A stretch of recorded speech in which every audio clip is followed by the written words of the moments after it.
Good morning, children, and welcome back to your civics class. Up till we have done what is democracy, right? And the four major features of democracy with example. Now we are moving towards why democracy, right? That is, why do we need democracy? Can't we have one leader elected by someone and he will run the country? Why do we want everything in a democratic way? What is the need of democracy? Let us understand that. So, what we are going to do today is that there are certain points, arguments against democracy, and there are certain points for democracy. Okay, so let's understand the arguments against democracy first. I want you also to do some brainstorming and try to put down certain points that why do we need democracy, right? What are the limitations of democracy? So first we will try to understand the argument against democracy. Okay, so there are certain points which is given in a bold bullet points on page number 32. First we will take these points. First point is that leaders keep changing in democracy. This leads to instability, right? In democracy, it does happen that leaders keep changing. This 5 years, if BJP is in power, probably next 5 years, some other will come, or probably the same party will be there. But generally, the leaders keep changing, right? Second point is that democracy is all about political competition and power play. Everyone wants to be in power. There is no scope of morality, right? It's all about the power game. That's why it makes the politics more dirty. And sometimes, you have to the next point says that you have to concern so many people in democracy that the things become very lengthy, right? Things goes from, Lok Sabha to Rajya Sabha to various places, and it's become a very lengthy process to make a decision. So that's why, sometimes we feel why democracy. Then elected leaders do not have known the best interest of people. Sometimes the leader do not know what is the major interest of the people. Then democracy also lead to corruption. And the last point is that the ordinary people do not know what is good for them, right? Sometimes the ordinary people are not interested in politics. They do not know what is good for them. Major decisions are being taken by the leaders who actually do not know the interest of people, right? So these are the major points against democracy. That means in democracy we face all these problems, right? But there are certain major points which help us to understand why do we need democracy. They are arguments for democracy, right? Which strengthens the democracy. So we'll understand them with examples also. The first point is that you can underline on page number 33 is that a democratic government is the best government because it is more accountable form of government. Okay, please underline that. This is the first point for democracy. Okay, when we'll understand with an example. When the China famine took place in 1958 to 1961, it was one of the worst recorded famine, right?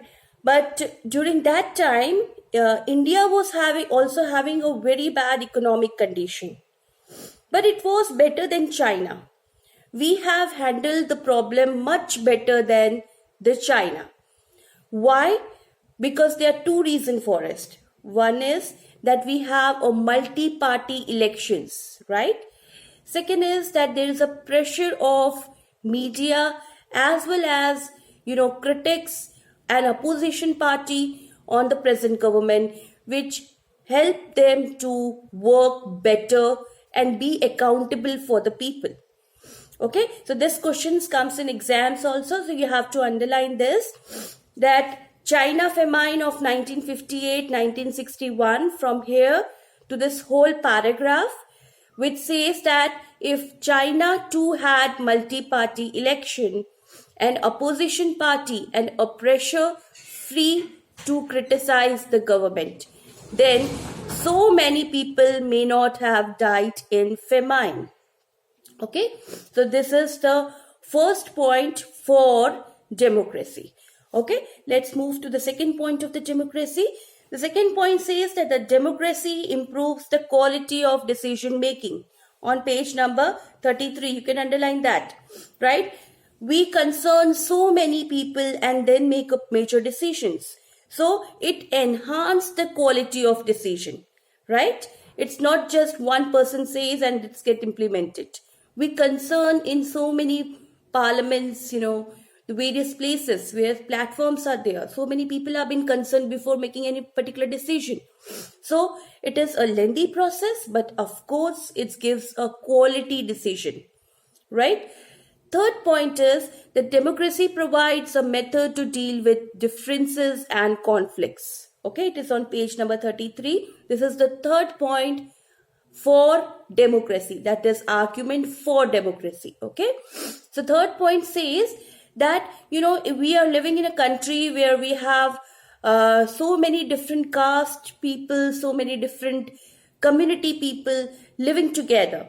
So it's obvious, certain conflicts might take place, but these conflicts can be resolved by giving priority to everyone, listening to everyone, right? So it provides us a method to deal with the differences and conflict, rather than brutally or very harshly. If we will behave with everyone, then probably one community or one particular people will get disappointed.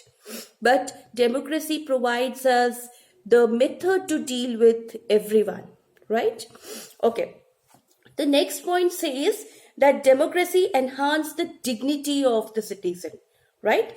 That means that whether you are a poor or belonging to a particular community, or you're belonging to a lower caste people or whatever, but then you can live with the dignity in a democratic country, right? Even if you're poor, you can live with the dignity. Whatever work you are doing, you can live with the dignity in a democratic country. That is the best part of the democracy. Okay. The next page, on page number 34, the last features which explains for the democracy is that it's better than other form of the government because it allows us to correct its own mistake. Okay, it gives us an opportunity to correct our own mistake. Suppose we have elected one party this year, probably after 5 years, and the party is not working properly. Probably after 5 years we can change and we will not vote for them, right? And there are many other things, we get the platform for discussion, and many other things are there where we can improve our mistake. It's not just like if something has been done, there is no scope of improvement. Okay, you can always correct your mistake in democracy. That is the best part of the democracy. There will be the people who will criticize your decision, so you will have the scope for correcting your own mistake in democracy. So that is the last feature or the last argument for democracy. Okay, so today we are ending here. Now I want you to write down the points for the democracy and against the democracy in your notebook. Okay, thank you children for the day.